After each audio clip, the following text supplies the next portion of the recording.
My name is Paul Briganti. I am a writer-director at College Humor.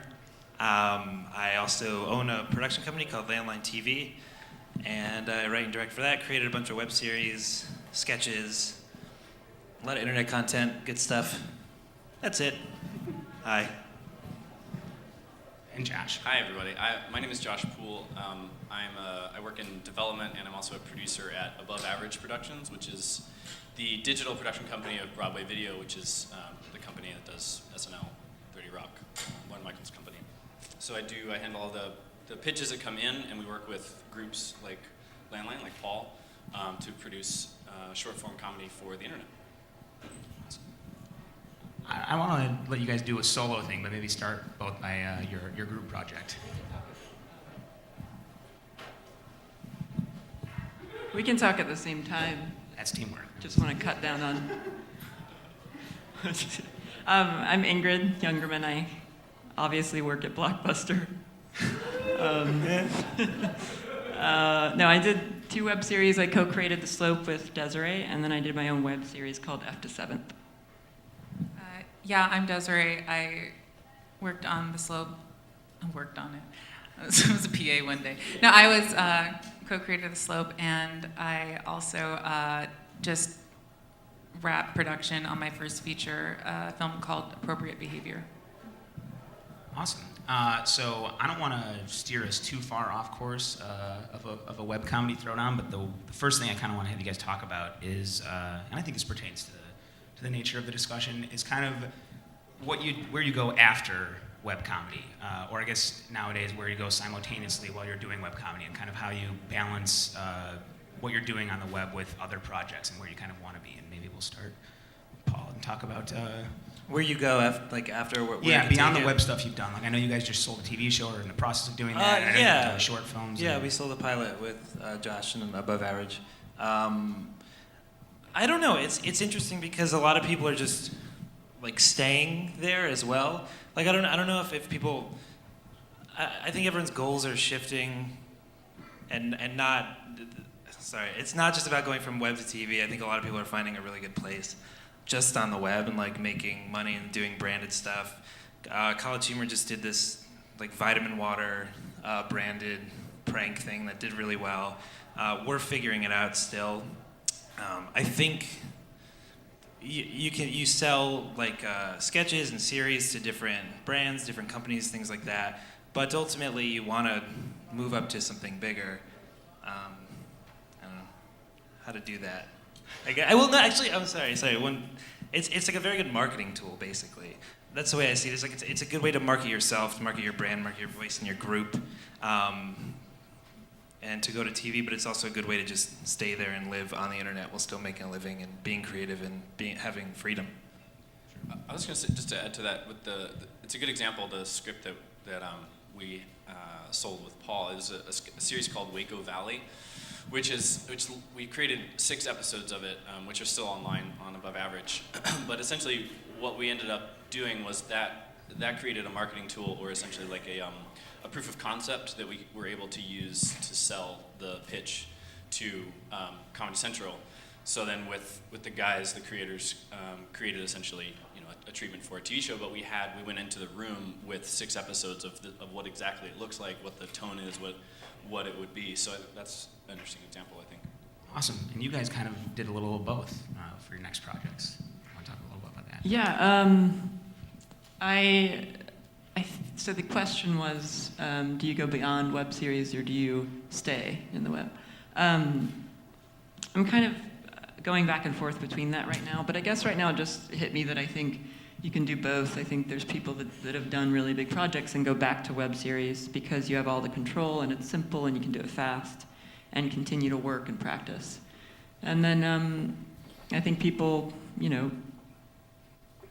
stay in it because, actually, I guess that's the same answer. So that's the end of my sentence. Yeah, Ingrid and I met at film school. So I don't know, that was never, also we met before web series were even made, when dinosaurs ruled the earth. Well, I think Four-Eyed Monsters was really... Oh yeah, Four-Eyed Monsters was something we talked Paved about a top. lot, because we had seen the web content and the film, and we really responded to the web content, and I felt really inspired by it. And I think for us making the slope, the process of making it was really creative for me. It was inspiring for me. And while we were doing the second season, I started writing a screenplay, and it was that screenplay that I shot this summer. So for me, it was a really natural progression. The entire time I had ideas in the back of my head, like, oh, this would be really great to flesh out with such and such narrative. But then what was really fantastic when I was then financing that film was that I could easily show them the product that I had made and say, you know, it's sort of like this, and now imagine, you know, XYZ, but it's really nice to be able to put something in someone's hands, and also to say, this is the audience I bring with me. Absolutely. So kind of piggybacking on that topic of discussion, and I know a lot of ways for years the kind of avenue to getting your TV development deal or getting discovered, and whether it's getting picked for SNL or picked for film or something of some extent, for comedy in specific was hitting the stand-up circuit, touring, building an audience that way, and to some extent being a part of that community. And I think in a lot of ways the web has kind of not superseded that, but become its own kind of version of that, almost like a minor league, if you will. Just want you guys to maybe talk a little bit about that, if you feel like that's kind of an avenue, if that's still developing, if that's definitely there, you feel like it's a good community, a good scene, and if that kind of works. I think for us, it works two ways. One is that first and foremost, we have to be focused on creating good digital content that is intended to live on the internet. So what we don't want to do is create something for the web that we're just trying to sell to TV, and that's all we want to do. So first and foremost, whenever we look at anything, it has to be for the internet. Later on, you can develop it into something else, I think. But then, as you were saying, we do work with a lot of people who are also working in TV simultaneously, but I think our goal is to make it really simple and to be not just like a minor league, but to actually be able to produce on very low budgets passion projects that people who are already working in the industry, that they just have this idea. Somebody who's writing for SNL wants to do this series. SNL has no interest in doing it. We can provide a couple $1,000s, and they get to do it. They have full creative control, and I think it works that way as well. So it can be great content and also work with people who are still working, but it's specifically for the internet. That's awesome. I also think it's a good thing to do stuff that you don't really see on television. It's a good opportunity to just create your own thing. I see some web series where it just feels like a TV show that I've seen before, and I don't totally understand why. Maybe just because they don't really they're not that creative, but it seems like an opportunity to just be weird and odd. It's like an indie kind of thing. Like I feel like your guys' web series has more of a specific tone than anything I've seen on TV. So it gives you that opportunity, and then people who control television will bring you in, and they'll say, okay, now make this bad, and then you do that. Yeah. We'll pay you money to do it. Yeah, I think those are the ones that spread the most, just the most consistent ones and the most unique concepts and tone. And piggybacking off that a little bit, I think one thing that people are struggling with now as far as staying in the web is how to monetize it. I think that question comes up all the time. And like you said, there's branding, there's production, there's companies like Above Average that will supply you with production funds. And there's Kickstarter, which I will never do again. So there's not that many options to monetize shared revenue. Basically, you get 10 cents a month or something.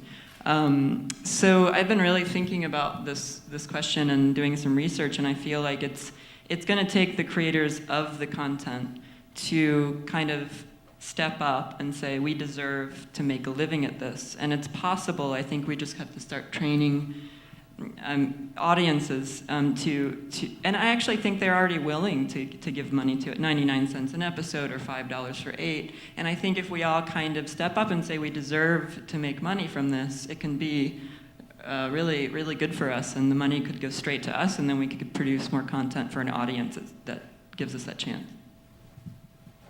To kind of also add on to that, or to spin off from that, I know that I don't know necessarily, music kind of followed this model, but I think that in a lot of ways, for you to kind of be able to do the direct-to-fan thing, build your audience, and be able to kind of monetize that. Some of it takes developing, whether it's either your own platform for that or using a pre-existing one. So to kind of have you maybe unwrap that a little more, do you feel like it's maybe a thing where you can do like the freemium model and have some content that's free to bring them in and then charge for additional, or what do you think the best model is for that as a web content creator? Yeah, I think charging for later episodes would work, but I also think if you've already established yourself as a web series creator and people like your work, they'd be willing to pay a small amount for it. Eventually, that's what's going to be happening, is that you're going to have to pay for web series. So it'd be nice if artists could actually kind of form a collective and start doing that now, rather than companies. They're going to take over the web series as well. Sure. How about you? Do you have any thoughts on that at all? You guys kind of both come from the other side of it. I represent the interest of the company that wants to so I meant iTunes. It's a throwdown. That's what this is called. Comedy throwdowns. no, I mean, I don't know if I have too much to add to that, but like, we obviously are trying to figure out how to monetize it as well, because currently we're exclusively on YouTube. We're not like College Humor or Funny or Die, who have their own player and can monetize the entire space in the website, and eventually we will hopefully get there. But on YouTube, it's I mean, the amount of money you make is zero. It's not, you can't recoup production costs at all unless you're getting 500,000 hits per video, which we're not. So like Paul was saying, we're trying to do a little bit of branding.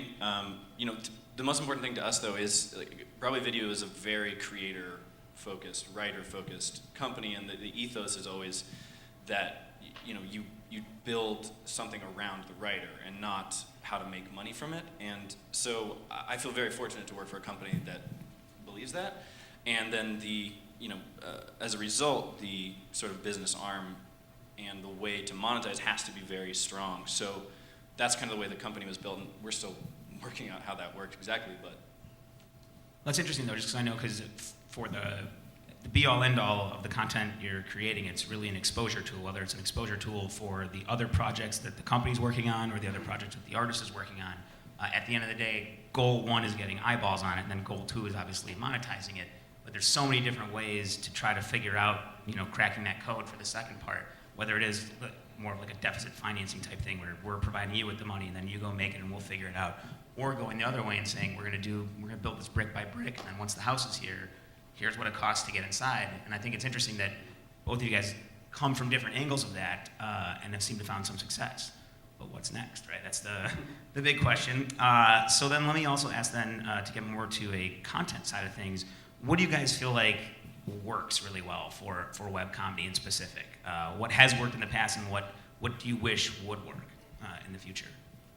I think it's a little more specific than that. I think it's just like what works for what different demographics, what formats. I know a lot about sketch comedy. Like, that's where I started. Like, I started at UCB, and that's where I met my partners who I started this production company with. So I think it just needs a lot. This sounds so stupid, but I'm like, just colors and music, and just like a lot of, just like think you're like a dog is watching it or something. Just things that are really fast. I mean, it sounds so obvious to say, but getting to the joke really quickly, making things look like a movie. It's so funny how online production has just gotten so sophisticated. People don't really tolerate like College Humor videos, or, you know, above average or higher caliber web series or sketches that don't look that good, which is tough, and that affects the whole monetizing thing too, because our shoots are getting more and more expensive. Like, especially like the movie trailer shoots that we do, like they are really ballooning, but those do really well. And also we have stubborn directors like myself who want to push it and who want to do bigger things. So what were you talking about? Sorry. What works? But that was good. I mean, Well, music okay. No, so what works best, yeah. Make And it but seem then Hollywood. you say that, and then you look at like other web series like really popular, like High Maintenance. That web series is like really, it's long, right? Like it's like 8 minutes long, and it's great, and it's doing really well. So I think as long as people know what they're in for before they watch it, and there's like short films that do really well online, I just think it needs to just connect with someone's experiences, just like film, you know. Sure. But for something like a Facebook quick post like that you can share, Yeah. which is what I'm good at and that's what I do. I would say like colors, music, and a point of view that a lot of people have that represents them in a way. Sure. And you guys kind of come from the other end of it, where you're kind of making content that isn't kind of like colors and music and more kind of tonally fitting like an independent film and more narrative driven, but it seems that has worked as well for you guys. Yeah, I actually have really strong opinions about what works on the internet, and not at all as someone who's financially successful doing this, just as a viewer who has a lot of opinions and enjoys watching things. I hate long things. I think it's so masturbatory, but then again, The Outs has just raised 150K on Kickstarter for their next season, and those episodes are like 30 minutes long. So this is really personal to me. But I think things that are shorter are better. I think the things I've seen that have worked really well online are things from a really specific point of view that have colorful characters that communicate really instantly who they are and get in and out of a joke very quickly. High Maintenance is a really good example. They have a very smart way of executing their episodes. The whole theme of the show is that it's a drug dealer going, and each episode is a different person, that one of his clients, and they each have these wacky scenarios, and they're really beautifully executed, and you're willing to spend 8 minutes, which is pushing it for me, but I am, because they all have such fascinating stories.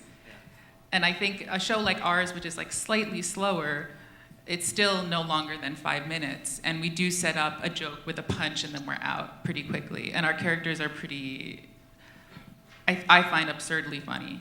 I think they're also relatable. I know that's another thing I think works really well if you're not going from the more kind of visual and effects-driven, success model. A lot of it is, getting relatable characters, and I think High Maintenance does a great job, and you guys do as well, where people who are watching can say, oh, I know that person. I got to share this with my friend who also knows that person. And it kind of leads that way too. So it's another side of that model.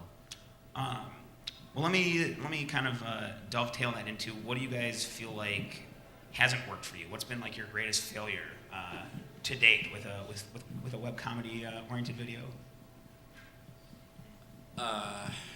So I'm really lucky at Above Average. So College Humor, I think, is one of the most brilliant companies out there in terms of getting the right content to the right audience. They know their audience so well and know exactly what they're going to want. And I think that to the last question, that's kind of the best answer you can give to what works is how much you know about your audience. Because Above Average, we're sort of cursed and blessed because we do a really broad range of sketch comedy, and that's sketch comedy, character-focused sketch comedy is about as specific as we get. So in terms of our biggest failure, we did a series with an amazing director named Mitch McGee, who's did Channel 101 guy, UCB guy. He's an incredibly talented director, very specific point of view. We did a series with him called Plants and Disco, which is about a man who gets so excited about plants that he writes disco songs about them. I really enjoyed it. It's amazing. It's incredible. I'm not saying failure in any sense of the word, because it's a wonderful piece of content, but failure in terms of views. So to me, that is a failure for us, because it's an amazing piece of material that this wonderful director created, and we didn't get it to the right audience. And we're trying to figure that out. That means that two things. One, we can't produce content that isn't for our audience on one hand, and the other hand is we need to figure out how to get that content to the right audience if it's not the audience that we already have. So I think that's a failure on our end. So to your credit, from a viewership standpoint, getting web content to plants or disco lovers is a very difficult, It's a difficult not easy to do. Like a Tim and Eric style audience? Very much, yeah, exactly. It's intentionally awkward. It's very twee and specific, but exactly, yeah. What about you, Paul? What's your most frustrating kind of what didn't work? I feel like a lot. It's hard to say that they're failures or successes because I feel oftentimes when you're really creatively satisfied that fails, with views and numbers and stuff. Like you're just talking about how much you like that series and then it didn't do very well. So I don't know. It's hard to say. I feel like the ones that I've done that I'm not the most proud of, I don't find as creatively exciting. That the point of view isn't that sharp, or I don't really share it and like they do really well, I feel like that's more of a failure for me. Where it's just like, oh yeah, I guess I wasn't as inspired on about this one, but it's about like how Windows is slow or something, or I don't know, just like a point of view that's not covering any new ground. I think that's what like a failure for me is, at least with my job. Like if we do any video, like we have amazing writers, we have like a 10 writers there, but sometimes we just do one that we know will do really well, or actually like the sexual ones that we're like all of us are, we just kind of do it because like it's like view baity kind of thing, and I think personally that's the biggest failure. If like it's something that I'm not particularly proud of does super well, rather than the other way around. That's fair. Adding to the white noises of the internet is difficult. Yeah. What about you guys? My failure was that guy that just left the audience. Do you have a 30 walkout? seconds ago. That was your dad. That's my right? failure. That's on me. Oh, 100%. right. Okay, good. You're good. He might be I think if I did another web series, one of the first things I'd do would be to hire a publicist. I think getting your show seen is pretty much everything. And I think web series that are produced now, people are smarter in hiring publicists and getting the word out even before they've been produced. And they have all this press, and they haven't even posted an episode yet. So I would definitely do that next time. That's very interesting. It's funny, my biggest failure doesn't have to do with any web content I created. I made a short film, and we were in film school, and I think our web series made this experience, was gratifying in a way that this experience was really crushed me down, was because I went to NYU and we had 35 of us in the class, and I think we were all looking over our shoulders to see what the next great Sundance short was. And we were all looking at Cary Fukunaga made a short and then made a feature, and Focus picked him up for a 3-picture deal. We're all like, I'm the next Cary Fukunaga. I'm the bisexual Persian Cary Fukunaga.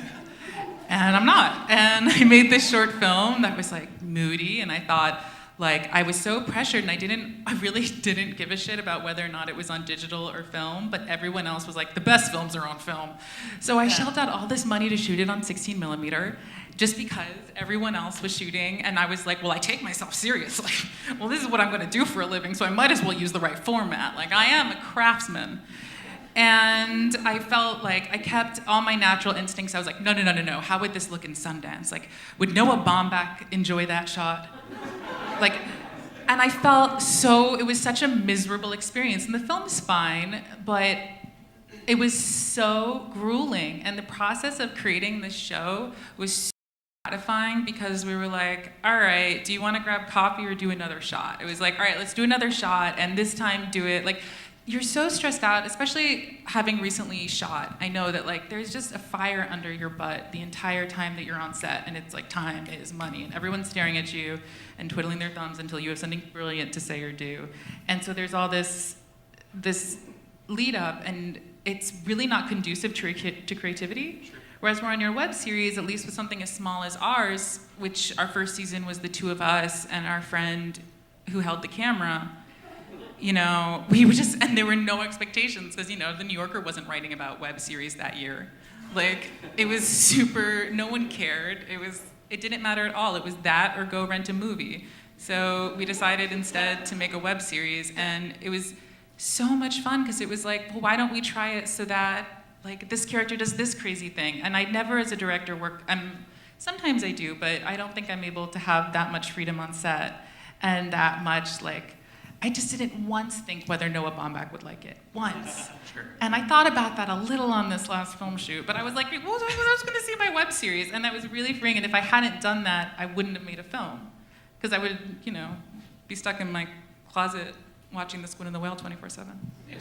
The expectations are key, and that's actually a good lead-in for my next question, which is, where do you guys all kind of sit now for your next project, whether it's for Above Average, for College Humor, or really beyond that? Where are your kind of expectations for building on what you've done, and how do you kind of utilize what you have done to elevate that? Where do you just say, fuck it, who cares about the expectations, and you kind of stay going the way you have thus far? Well, College Humor is doing more digital long-form content. I think that's they're still aiming for television, but I think they have more clout in the Amazon pilots and Netflix and stuff like that. So we're going that way. Like series with like other places like Yahoo, like we're gonna do a series with them, like kind of co-branded. Cause yeah, we all want to work on longer form comedy stuff. And aside from that, I think it's just like sectioning off your brain, like the way you were talking about. Like you have the film project like that I'm working on, and you have the college humor, like long form stuff. You have the TV stuff. You have the sketch stuff. Just like trying to make sure that they're all like nestled away and you can organized in such a way. So yeah, but I would say overall long form digital is the next step for at least for college humor. I think it's actually a really tough question because Above Average is attempting to actively build a brand. College humor is in a different place where I think it has a very recognizable brand. Above Average, the best we can do for being recognized is like I introduced myself as saying the digital arm of Broadway Video. So we're in a place where we're trying to create awareness for our brand independent of Broadway Video while simultaneously utilizing all of the advantages that come with being associated with Broadway Video. So it's sort of a delicate dance, I guess. But in terms of where we're going next, I mean, we're trying to get better at what we're doing, I think, first, while also trying to sell the projects that we have out to TV. And I think I'd be lying if I said we know exactly where we're going to go next. We're trying to do a lot of different things. We're trying to take projects that we're creating to TV. We're trying to develop directly with places, digital platforms like Yahoo and Hulu and AOL and MSN, and but first and foremost, our core is really just producing content for the web to try and build Above Average as a destination platform. Eventually, on the scale of college humor, I think that's probably our goal. Can I ask a question to Josh? When you take a pitch or you greenlight a series, are you guys like, this is going to be a good TV pitch, this is going to be a good viral one, this is going to be a good, 'cause I feel like they kind of go against each other, like the ones that could go to television and the ones that are like viral hits on their own. So do you try to find ones that do both of those, or do you try to make a distinction between the two genres? We consider that, but to be honest, the first question we have is it going to work online? For example, to use the Waco Valley, which is the script we sold to Comedy Central as an example, I don't think that it never occurred to anyone that this is the one that we're going to sell. So I think what we end up doing is we can't really think about that too much because we need to focus on doing the digital first and then seeing what comes out of it. But I mean, I'd be lying if we didn't consider that. Sometimes projects we do consider, but I think first and foremost, it's what's the best fit for digital. What will work online, yeah. Cool. Well, that's interesting because to bring that full circle, I know that myself and my writing partner worked on a thing with your guys' company for TV that is ultimately going to end up on TV, but very specifically, they were like, this is not for the website. Right, yeah. They were ready to just throw it in the garbage can if it didn't work for TV, and then to dare put it on the website because content-wise, it just didn't fit that. So it is interesting to look at the narrative in that kind of way. And what about you guys as far as what's next is I'm gonna approach this guy named Josh who works at Above Average for production. I have it funds. in there if you need. No, we have a second season, but we're focusing on a feature film that I wrote, trying to finance it. Awesome. I just make clear by we you mean F to 7th, correct? Yeah. Cool. So I'm in post right now on a feature film. So we're locking picture in the next month. So my life is about that project right now and getting it out into the world. But like indie filmmakers are basically like homeless teens with like behavioral problems. Like I'll go wherever they take me. I have a lot of stories. They come in a lot of mediums. Like when we first wrote The Slope, like we had a whole TV breakdown for it. But you're not gonna look at like two hilarious lesbians who don't like gay people and think like, great, let's give them a TV show. Like I don't think anyone sees me and sees like this, I could market that. So like it's about finding a way to nestle your way in there, and I'm just gonna keep at it till the foster care system takes me. I like that. That's a good approach. I have a very similar model. So now let's maybe open it up to the audience for questions, or am I allowed to do that? I don't know if that was part of the. I don't know if that was part of the plan. Yeah. So if you have questions, go up to the mic and ask them. You're first. Yeah. I recently helped produce a comedy short. It's like a 10-minute short film. And we want to release it online. So the question is, A, how should we go about starting to build an audience for it? And B, how can we potentially profit from it? I can. Sorry. The most helpful panel ever. Well, you guys should talk. Okay. Does it? I would say like, does it have any specific like subculture or like is it? What? Oh. Yeah, like we did this when I started Landline, my production company. We would make shorts and viral things, but before we did it, we would always make sure it had some sort of like blog audience, I guess. And then we would just like spend more time than actually making it, just like singling out specific places. Like I made this sketch a couple years ago called Second Cheapest Wine, and it was just about like, it's about a wine brand that's like called Second Cheapest Wine because you're always too nervous to order the cheapest wine, so you're the second cheapest. So we like found, I spent a day just like going through and finding like, wine and food blogs and things like that, like things that don't usually post video content because it's like kind of a treat and it gets the blogger off the hook. They don't have to write an article that day. So I would say that's a good way to do it. I just released a short film online too a couple months ago, and I haven't made any money off it. I don't know. I can't answer that one. I don't know if anyone else has an idea about that, but I don't think anybody's made money off of a short film. yeah, I guess that's a good point. But yeah, I just like posted it and just sent it to Europeans people who blogs and stuff. Europeans make money off short films all the time. They have great Go to Europe. healthcare. Move to Europe. I was gonna say you should submit it to Short Film of the Week. Yes. They get a lot of views. I know Vimeo selects like the staff picks. Those short films get a lot of views. And then through Short Film of the Week, I would look at the other blogs that they support. Those are really good venues. But yeah, Ingrid and I made a list of all the blogs and websites that we thought would, in our lap, right there. Got it tattooed up. It was a Google Doc. And so I emailed every single one and I tried to personalize it, and like maybe 2 out of 100 of those worked. But the really nice blogs that I maintained relationships with and now sometimes blog for, and they're constantly helping us out.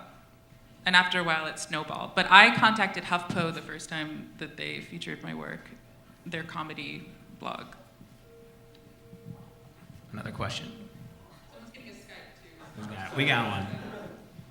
I was wondering if you could talk about it, piggybacking on the short films or just shorts in general. What any of your experiences with festivals as far as shorts are concerned? It's like how to get into a festival, or what happens at a festival afterwards. How do you guys, or how have you utilized festivals for your shorts? Yeah. The Slope, I'm sorry, do you want to answer this one? I just said the first episode of The Slope premiered at Frameline Film Festival in San Francisco, and it was a really good experience, and take it away. Oh, what I learned new about film festivals for shorts is that we have screened in film festivals, including LA, and our content has been on the web for months before that. So I wouldn't worry too much about getting your work out there and then getting in a festival as far as a short's concerned. No, I mean, I don't really have. Yeah, I've submitted shorts and I haven't really got into many festivals. If it helps, I had a short at Sundance 2 years ago, I want to say, and the majority of my time there outside of that was not worrying so much about the short, but worrying about how to take advantage of that exposure to get my next several things kind of off the ground, or at least known about by certain people who would want to maybe either make a film or make a TV. That definitely, I think, led to a different TV thing that we're kind of now doing as well. Which had nothing to do with the short, but I think a short is a great way to kind of get people to notice you or listen to you or it's the equivalent of going into a room and screaming, and then once everybody's looking, you got to have the next thing going, I guess.